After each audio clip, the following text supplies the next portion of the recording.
આટલી મહેનત કરી અહીંયા રામકૃષ્ણ વિવેકાનંદ વિચારધારાને લાવવામાં એનું કારણ છે સ્વામી વિવેકાનંદ પોતે જે કલેક્ટર સાહેબે કહ્યું ઈસવીસન 1852 માં આવ્યા હતા અને કેવી અદ્ભુત વાત અમેરિકામાં ગયા એ પહેલા સમસ્ત ભારતનું પરિભ્રમણ કર્યું હતું ભારતને પોતાને નજરે નિહાળ્યું હતું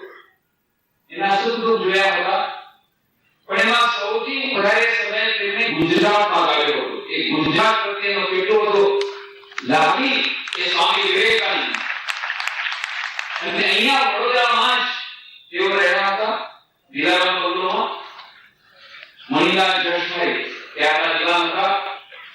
એના અતિથિ પદે રહ્યા હતા સ્વામી વિવેકાનંદ બીજા મિત્ર હતા જેઓ એમને ખૂબ માનતા જુનાગઢના દિવાન હરિદાસ સિંહ દેસાઈ 24 એપ્રિલ ઈસવીસન 1852 લખે છે હરિદાસ સિંહ દેસાઈ કે તમારા મિત્ર મણિલાલ જોશભાઈ મારી ખૂબ આકાંક્ષા કરી અને બહુ સુંદર રીતે પોતાની રીતે રાખ્યા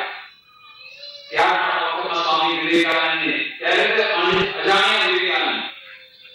એક ભિક્ષુ